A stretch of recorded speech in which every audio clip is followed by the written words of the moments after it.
All right, 763 Bobcat. Came in with suspected injector pump, not getting fuel up to the injectors, all this sort of shit. Had a couple of people look at it. I mean, a couple of wannabe fucking mechanics, whatever they call themselves these days.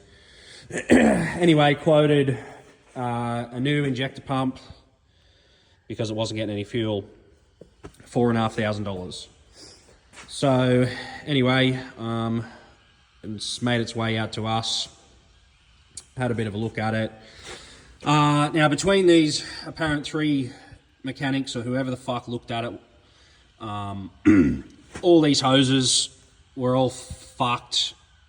That was problem number one. The hoses were fucked. This machine, as you can see by the amount of shit that's in here, is reasonably old.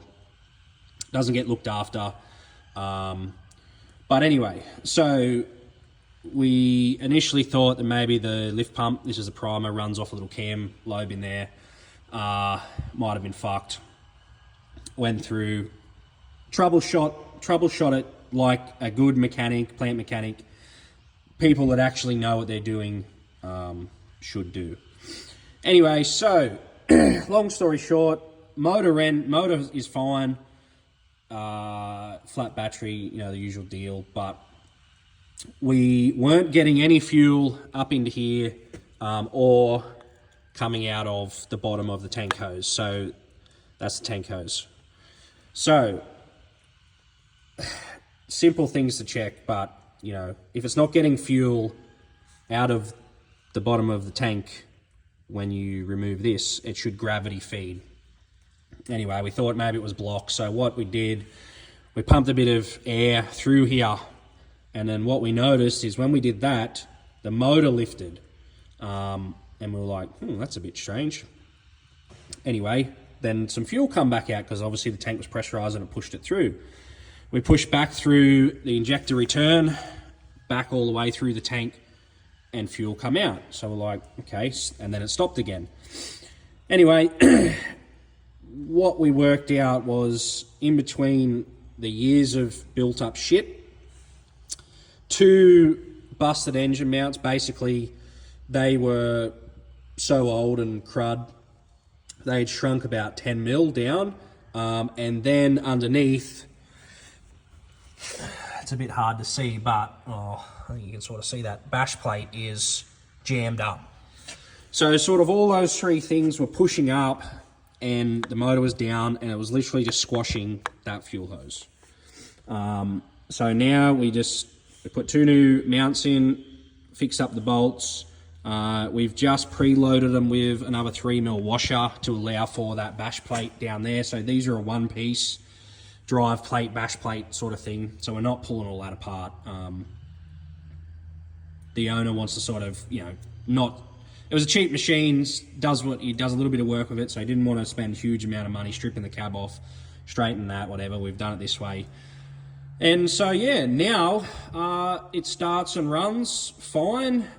Pretty much first or second kick, now it's all bled up and running, like there's no issues. We've got plenty of fuel coming through there when you take that filter off. Lift pumps work and everything's revving, all the controls work, all that sort of shit. So, yeah, just be careful on who you are paying to diagnose these problems, because this guy possibly would have got a $4,500 injector pump put on and still had the same issue. So, you know, fuck.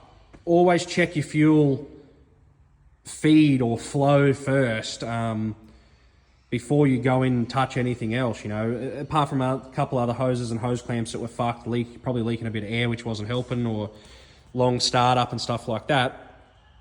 Once we fixed all that stuff, it's all sweet to go. Anyway, another issue was, we put a new battery in. Batteries keeps going flat, whatever. Anyway, take a look at this. Now, I don't know how old that belt is, but yeah, you can see how thin it is in some spots. Basically because it's that loose, or it's that old, that it ran out of adjustment and as soon as we just adjusted this belt to troubleshoot the alternator and the battery and that, and it started charging again. So, you know, we knew it was the fucking belt straight away. These are a bit difficult to access. But yeah, new belt on. You can see it actually fits the fucking pulleys. First kicks charging 14.8 volts, obviously trying to recover the battery. But yeah, it pays to actually use people that know what they're doing. General car mechanics or wannabe mechanics these days, there's so many around, and yeah, it's just not a good look for the industry.